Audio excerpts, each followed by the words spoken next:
नमस्कार दोस्तों। आज हम अपने अगले टॉपिक पर चलते हैं जो कि है साम्राज्यवाद या कहा जाए उपनिवेशवाद। दोनों एक ही बराबर हैं। तो सबसे पहले इसके अर्थ के बारे में जानेंगे, फिर इसकी प्रकृति या विशेषताएं, उसके प्रकार क्या क्या रहे और द्वितीय विश्व युद्ध के बाद साम्राज्यवाद या नव साम्राज्यवाद क्या रहा और परिणाम के बारे में जानेंगे। तो चलिए शुरू करते हैं इसके अर्थ वगैरह के बारे में। एक मोटा मोटी बात की जाए, उपनिवेश होता है गुलाम और औपनिवेश गुलाम बनाने वाली शक्ति, क्योंकि दो दो फर्क है ना उपनिवेश और औपनिवेश में। तो चलिए शुरू करते हैं। जब कोई विकसित अथवा शक्तिशाली देश किसी निर्बल एवं अविकसित देश पर आर्थिक दृष्टि से अधिकार कर लेता है तो वह उपनिवेश कहलाता है, और ऐसा करने वाला मात्र देश या औपनिवेशिक शक्ति कहलाता है। इस प्रवृत्ति को उपनिवेशवाद के नाम से जाना जाता है। उपनिवेशवाद में उपनिवेश के मूल निवासियों पर औपनिवेशिक शक्ति का राजनीतिक, आर्थिक, सामाजिक व सांस्कृतिक नियंत्रण होता है। इस तरह उपनिवेशवाद विकसित लोगों के जीवन एवं संस्कृति पर प्रभुत्व स्थापित करने की व्यवस्था है।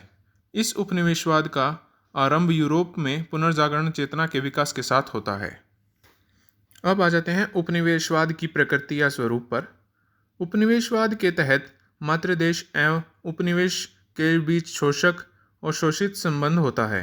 वस्तुतः उपनिवेश के अंदर जो नीतियाँ बनाई जाती है वह मात्र देश के हितों के अधीन होती है। इस तरह उपनिवेश का विकास मात्र देश के अधीन होता है। मात्र देश या साम्राज्यवादी शक्ति, औपनिवेशिक शक्ति, उपनिवेश से आर्थिक लाभ प्राप्त करने के लिए विभिन्न संरचनाओं का विकास करती है जो मूलतः शोषण पर आधारित होता है।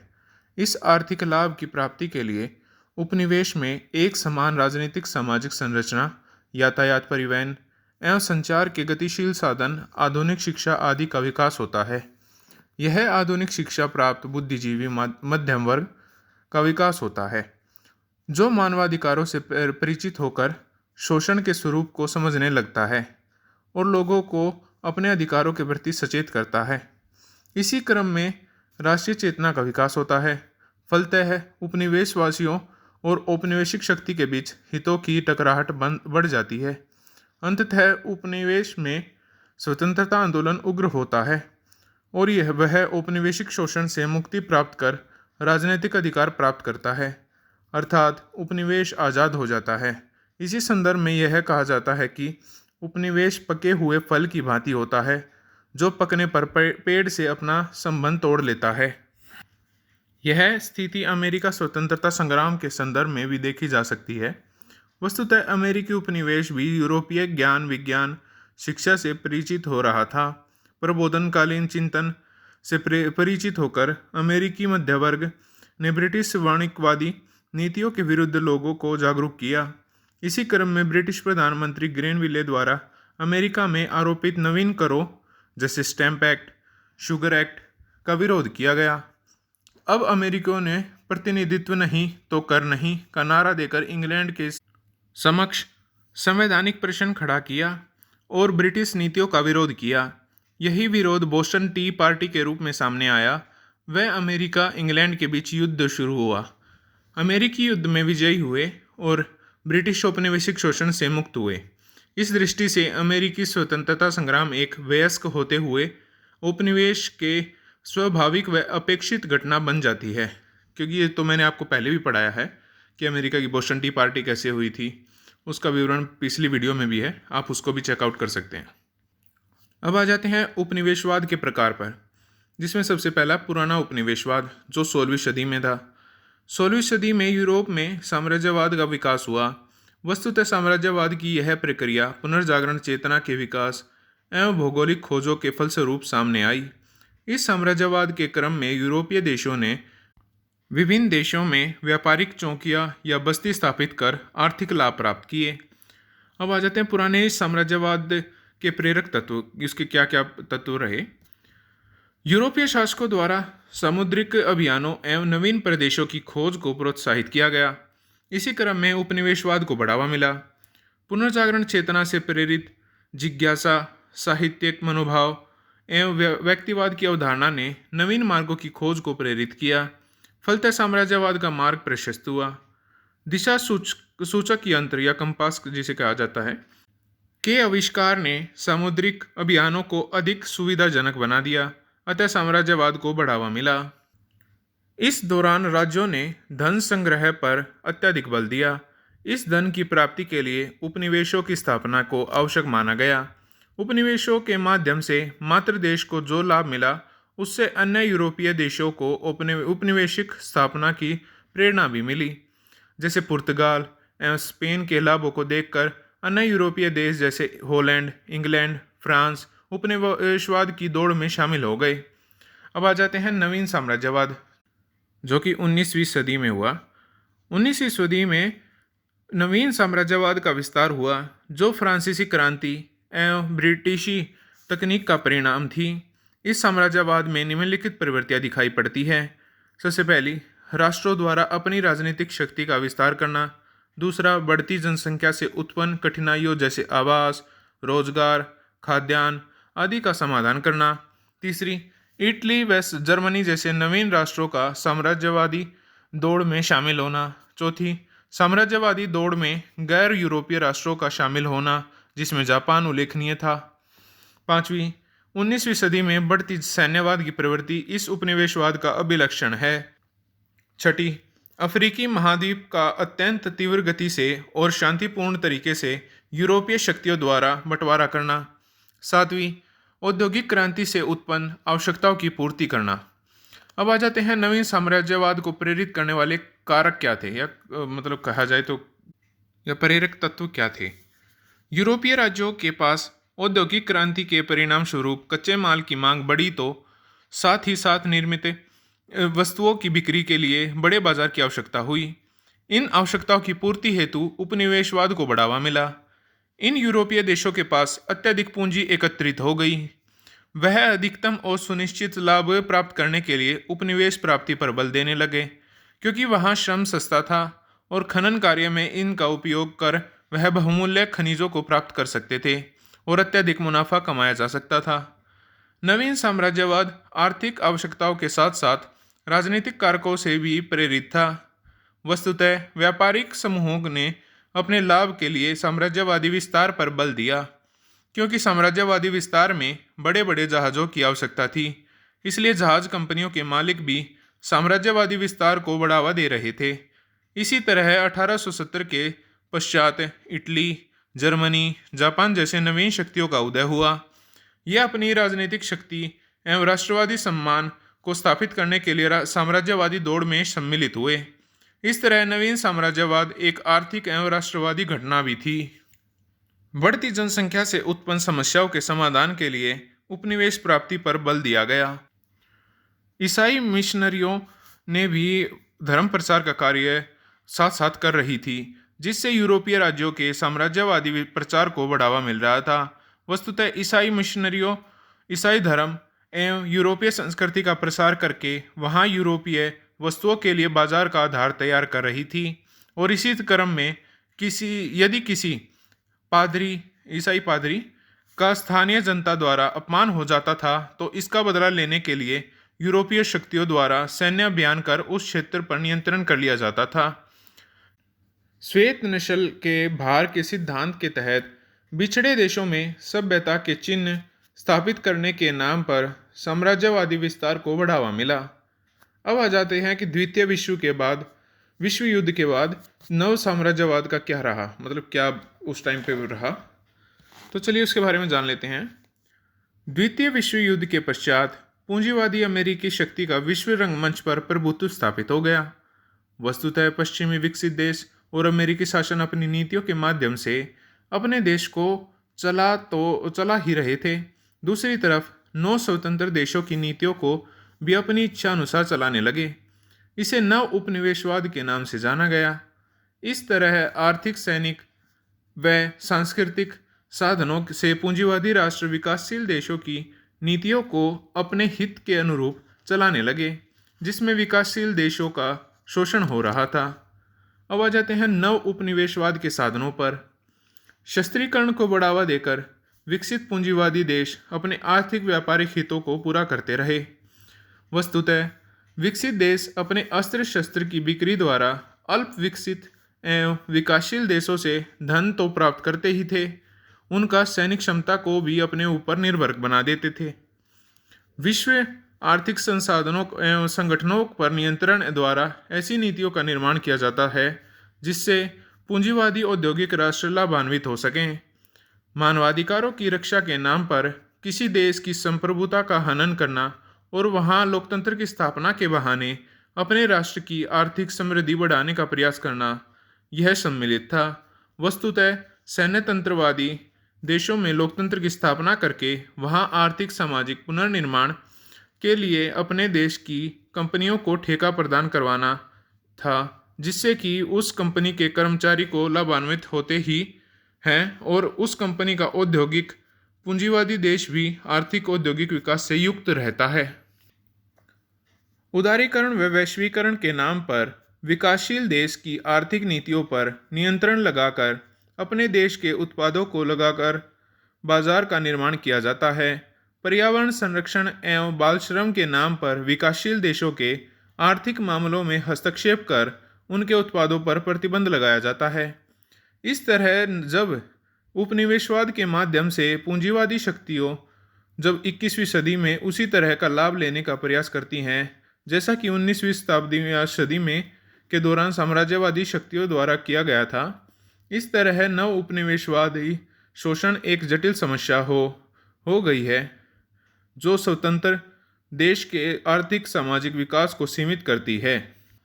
अब आ जाते हैं उपनिवेशवाद के परिणामों पर, जो कि नकारात्मक परिणाम थे और सकारात्मक थे। सबसे पहले नकारात्मक प्रभावों के बारे में बात कर लेते हैं। उपनिवेशों पर साम्राज्यवाद का नकारात्मक प्रभाव पड़ा। वस्तुतः उपनिवेशों में शोषण के माध्यम से संसाधनों की लूट की गई। उपनिवेशों के स्वाभाविक आर्थिक विकास को अवरुद्ध किया गया। इसी क्रम में उपनिवेशों में कृषि का पिछड़ापन, ऋणग्रस्तता, बेरोजगारी, अकाल, अशिक्षा जैसी समस्याएं बढ़ी। उपनिवेशवाद में पश्चिमी भाषा एवं संस्कृति का प्रसार हुआ। अपने शासन को बनाए रखने के लिए साम्राज्यवादी शक्तियों ने उपनिवेश के लोगों में धार्मिक भाषाई भेद पैदा कर दिया और फूट डालो और राज करो की नीति अपनाई। इस कारण औपनिवेशिक मुक्ति से के बाद भी इन देशों में धार्मिक, जातीय, भाषाई विवाद की समस्या बनी रही। उपनिवेशवाद से साम्राज्यवादी शक्तियों के बीच प्रतिस्पर्धा बढ़ी। फलतः यूरोपीय राज्यों के आपसी संबंध तनावपूर्ण हुए। इसी क्रम में विश्व युद्ध भी हुआ। अब इसके सकारात्मक प्रभावों पर आ जाते हैं। साम्राज्यवादी देशों की समृद्धि बढ़ी और वहाँ के लोगों के जीवन स्तर में वृद्धि हुई। उपनिवेशों में भी ज्ञान, विज्ञान व चिंतन की भी नवीन अवधारणा का विकास हुआ। फलतः उपनिवेशों में भी Adam Smith, Montesquieu, derby, Newton आदि विचारकों के विचार प्रसारित हुए। उपनिवेशों में परिवहन एवं संचार के नवीन साधनों जैसे रेलवे, डाक व्यवस्था आदि का विकास हुआ। साथ ही आधुनिक शिक्षा का प्रसार हुआ। इसी क्रम में मध्य वर्ग का विकास हुआ, जिसने उपनिवेशवासियों में अधिकार के प्रति जागरूकता पैदा की। फलतः राष्ट्रीय चेतना का विकास हुआ और अंततः उपनिवेशों की मुक्ति का आधार भी तैयार हुआ। अब इनसे हटके थोड़ा सा अलग से कॉन्टिनेंट में देख लेते हैं, जो कि अफ्रीका में साम्राज्यवाद कैसे क्या रहा।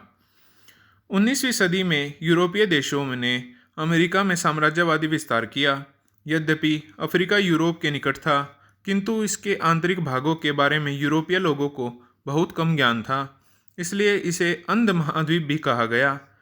19वीं सदी से यह अंधकार हटने लगा जब यूरोपीय खोजकर्ता एवं उत्साही धर्म प्रचारक अफ्रीका के आंतरिक प्रदेशों में गए।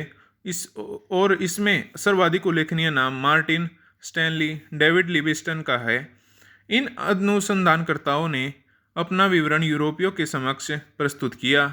इसी क्रम में यूरोपीय साम्राज्यवादी शक्तियां अफ्रीका पर टूट पड़ी और इसे आपस में बांट लिया। अफ्रीका में साम्राज्यवादी विस्तार की अनुकूल परिस्थितियां थी और ये क्षेत्र औद्योगिकरण से रहित थे, अर्थात आधुनिक विचारों से कटे हुए थे। इतना ही नहीं, यहाँ कबीलावाद स्थापित था और जनता की वफादारी अपने कबीलाई सरदारों के प्रति थी। कबीलों का आपसी संबंध में संघर्षपूर्ण था, अतः यूरोपीय शक्तियों ने आपसी मतभेद का लाभ उठाकर अपना विस्तार किया। अफ्रीका में साम्राज्यवादी विस्तार एक असाधारण घटना मानी जाती है।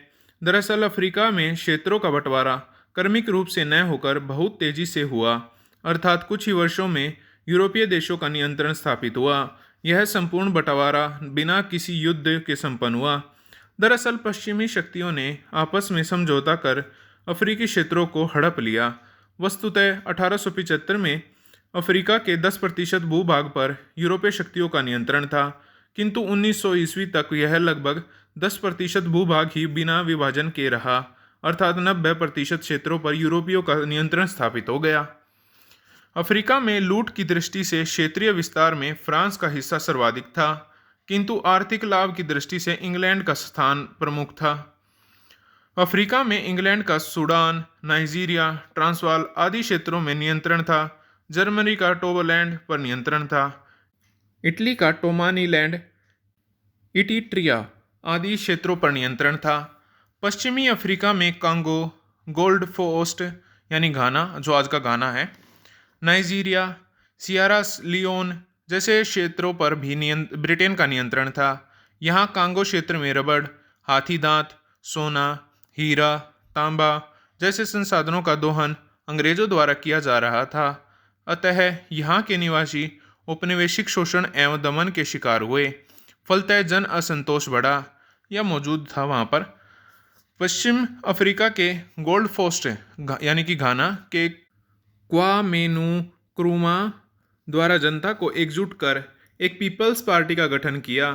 क्वामेनू क्रूमा अमेरिका में 1935 में शिक्षा लेने गए और इसी क्रम में वे लंदन भी गए। अतः आधुनिक शिक्षा प्राप्त कर नागरिक अधिकारों से परिचित हुए।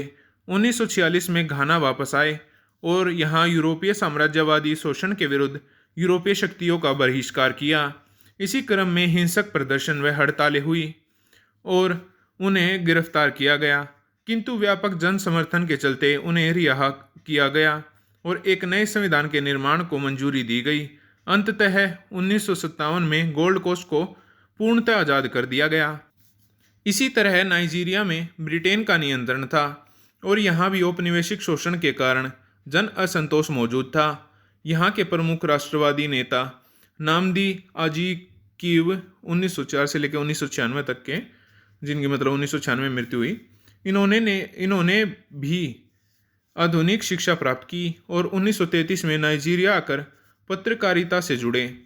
इन्होंने अन्याय एवं औपनिवेशिक शोषण का विरोध किया और मानवाधिकारों की मांग की। इसी क्रम में ब्रिटिश सरकार ने 1954 के नवीन संविधान के तहत कुछ अधिकार सौंपे और 1960 में नाइजीरिया को पूर्णतः स्वतंत्र किया या कर दिया गया। इसी समय एक नया संकट खड़ा हो गया था, जो कि था कि स्वेज नहर का संकट। चलिए इसके बारे में पढ़ लेते हैं, जो कि 19वीं सदी के आसपास हुआ था। मिस्र में ब्रिटिश सरकार का स्थानीय शासकों से टकराव हुआ, जो स्वेज नहर संकट के रूप में सामने आया। वस्तुतः मिस्र ओटोमन साम्राज्य का हिस्सा हुआ था, किंतु 19वीं सदी में ओटोमन शासक की कमजोरी का लाभ उठाकर वहां मौजूद मोहम्मद अली ने स्वयं को मिस्र का शासक घोषित कर दिया और मिस्र के आधुनिकीकरण का प्रयास करते हुए आधुनिकी पश्चिमी शिक्षा लागू की। मिस्र में मोहम्मद अली ने उत्तराधिकारी उसके पुत्र सैयद पाशा ने स्वेज नहर के निर्माण की योजना बनाई और फ्रांसीसी कंपनी को निर्माण कार्य सौंपा। इस नहर के निर्माण का उद्देश्य लाल सागर व भूमध्य सागर को जोड़कर यूरोपीय एवं पूर्वी एशिया के बीच व्यापारिक दूरी को कम करना था। इस नहर का निर्माण 1859 में शुरू हुआ और 1869 में इसे यातायात के लिए खोल दिया गया। आगे चलकर मिस्र के शासक इस्माइल पाशा ने आर्थिक ज़रूरतों को पूरा करने के लिए 1875 में स्वेज नहर के अधिकांश शेयर ब्रिटेन को बेच दिए। अतः स्वेज नहर से ब्रिटेन के हित भी जुड़ गए और वहां उसने अपनी सेना तैनात कर दी। द्वितीय विश्व युद्ध के पश्चात ब्रिटेन व मिस्र में ये समझौता हुआ कि ब्रिटेन मिस्र से अपनी सेना हटा लेगा, किंतु ब्रिटेन ने समझौते का पालन नहीं किया। अतः मिस्र में इंग्लैंड विरोधी भावनाएं उग्र हो गई और इसी क्रम में 1954 में मिस्र के शासक नासिर ने ओस्वान बांध के निर्माण की योजना बनाई, तो उसे धन की आवश्यकता हुई। अतः उसने स्वेज नहर का राष्ट्रीयकरण कर उसे अपने अधिकार में ले लिया। नासिर का कहना था कि किसी भी राष्ट्र को यह अधिकार है कि वह अपने राज्य क्षेत्र में कार्य करने वाली कंपनी को अपने अधिकार में ले सकता है। इसी क्रम में उसने 1956 में स्वेज नहर का राष्ट्रीयकरण कर दिया। इससे वहां मौजूद ब्रिटेन व फ्रांस के हित बाधित हो गए और उन्होंने इजराइल के साथ मिलकर मिस्र पर हमला किया, किंतु शीत युद्ध के दौर में सोवियत संघ एवं अमेरिकी दबाव के कारण युद्ध बंद करना पड़ा। अंततः स्वेज नहर पर मिस्र का संपूर्ण यानी कि पूरा अधिकार माना गया। इस तरह स्वेज नहर संकट से ब्रिटेन की लोकतांत्रिक क्षति धूमिल हो गई, या क्षति कह रहा हूँ मैं, उनकी छवि धूमिल हो गई। वस्तुतः संयुक्त राष्ट्र संघ के अंतर्गत स्वयं उसने दूसरे राष्ट्रों की सीमाओं के सम्मान की बात कही थी, किंतु स्वेज नहर के मामले में उसका व्यवहार उसे साम्राज्यवादी शक्ति के रूप में स्थापित कर रहा था। अब आ जाते हैं दक्षिण अफ्रीका में रंगभेदी शासन की समाप्ति पर। अफ्रीका में दक्षिणी क्षेत्र में Cape Colony, natal Transvaal, orange free state के क्षेत्रों को मिलाकर दक्षिणी अफ्रीका संघ की स्थापना की गई। यहाँ मूल निवासी अश्वेत थे जो बहुसंख्यक थे और उन्हें श्वेत सरकार के नस्लवादी नीतियों का सामना करना पड़ता था। अश्वेतों को विशेष अधिकृत क्षेत्रों में रहने की अनुमति दी गई। उनके लिए शिक्षण संस्थान एवं स्वास्थ्य केंद्र, परिवहन के साधन अलग अलग कर दिए गए। इतना ही नहीं, उन्हें एक कानून के माध्यम से अपना पहचान पत्र स्वयं के पास रखने हेतु बाध्य कर दिया गया। इस तरह अपने ही देश में उनके साथ विदेशियों जैसा व्यवहार किया गया। इसी तरह अश्वेत लोगों को निम्न स्तर की आवासीय दशाएं उपलब्ध कराई गई और वहां श्रमिकों को कोई अधिकार नहीं दिया गया। इस रंगभेदी शासन की समाप्ति के लिए सर्वप्रथम अफ्रीकी नेशनल कांग्रेस के एल्बर्ट लूथली ने प्रयास किया और सरकार का विरोध किया। इसी क्रम में वहां की श्वेत सरकार ने उन्हें समर्थकों सहित जेल भेज दिया। इस प्रकार रंगभेद के विरुद्ध आवाज उठाने वाले लोगों को श्वेत सरकार ने दंडित किया। संयुक्त राष्ट्र संघ एवं राष्ट्रमंडल के मंच से दक्षिण अफ्रीका की रंगभेदी शासन की आलोचना की गई। फलतः विभिन्न देशों ने दक्षिण अफ्रीका से अपने संबंध तोड़ लिए।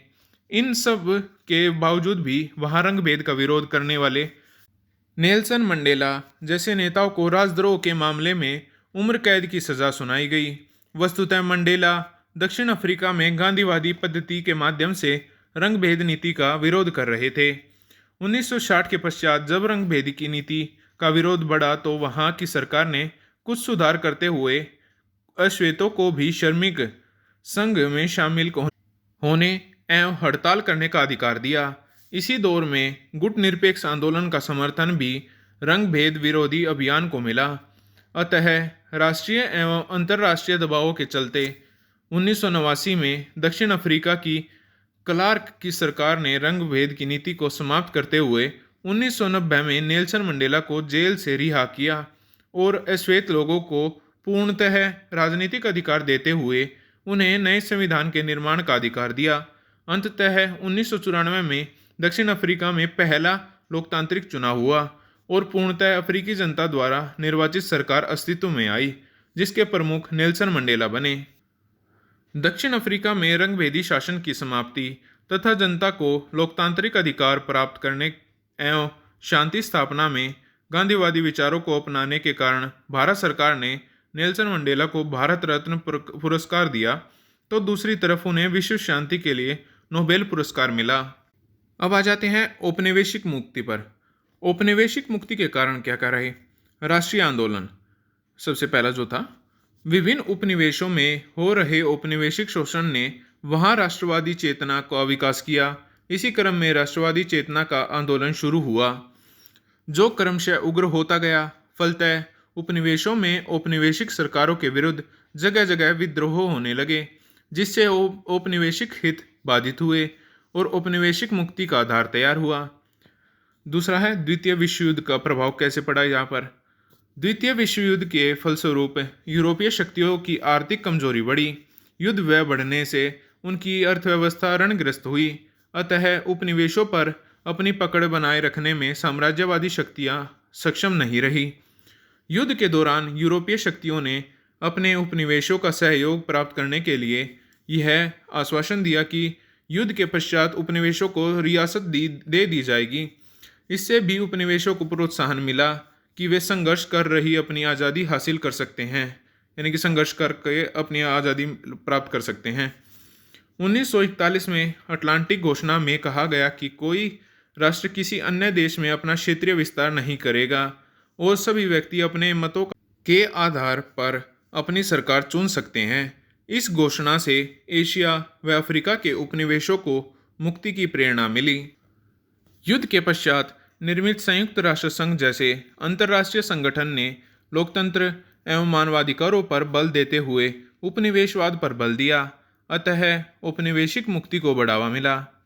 अब इसमें लैटिन अमेरिका का भी देख लेते हैं कि क्या क्या रहा, जिसमें सिमोन बोलीवर भी थे, जो 1783 से लेकर 1830 तक उनका कार्यकाल रहा, मतलब जीवन का काल रहा।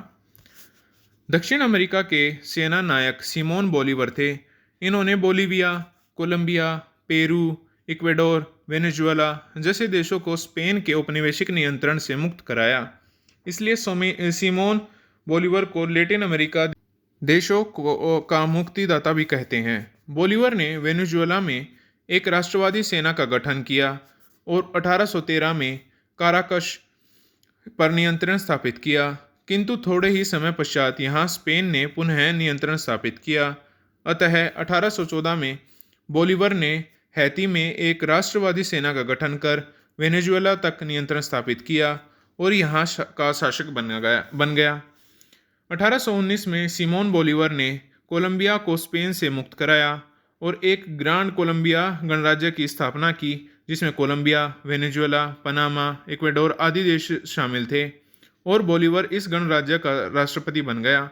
सिमोन बोलीवर का उद्देश्य लैटिन अमेरिका देशों का एक संघ बनाना था, परंतु उसे सफलता नहीं मिली और 1830 तक यह गणराज्य कोलंबिया, इक्वेडोर, वेनेजुएला जैसे राज्यों में विभाजित हो गया। औपनिवेशिक मुक्ति के पश्चात भी ये देश पिछड़े रहे। वस्तुतः लैटिन अमेरिका देशों में औपनिवेशिक शोषण के कारण आर्थिक सामाजिक पिछड़ापन मौजूद था और यहाँ राजनीतिक अस्थिरता थी। इससे विकास कार्य बाधित हुए। इन देशों की अर्थव्यवस्था कृषि एवं खनिज उत्पादों पर निर्भर थी और इन उत्पादों के बाजार मूल्यों में थोड़ी सी भी गिरावट नहीं देखी गई। इन देशों की अर्थव्यवस्था को दुष्प्रभावित कर देती थी। अर्थव्यवस्था की इस कमजोर दशा ने लैटिन अमेरिका देशों में नव उपनिवेशवादी शोषण को बढ़ावा दिया। वस्तुतः लैटिन अमेरिका देशों द्वारा इन पूंजीवादी देशों से ऋण लिया गया। ऋण चुकाने में असमर्थ रहने के कारण बहुराष्ट्रीय कंपनियों को सुविधाजनक शर्तों पर निवेश की अनुमति दी गई। इन कंपनियों द्वारा स्थानीय हितों को ध्यान में न रखा गया, यानी कि नहीं रखा गया, और लैटिन अमेरिका के आर्थिक विकास में इनकी कोई रुचि नहीं थी। इस तरह औपनिवेशिक शोषण से मुक्ति के बाद भी लैटिन अमेरिकी देशों का विकास अवरुद्ध रहा और इन्हें तृतीय विश्व के नाम से भी जाना गया। आज के लिए बस इतना ही। अगर सही लगे तो लाइक कीजिएगा, सब्सक्राइब कीजिएगा, शेयर कीजिएगा। धन्यवाद।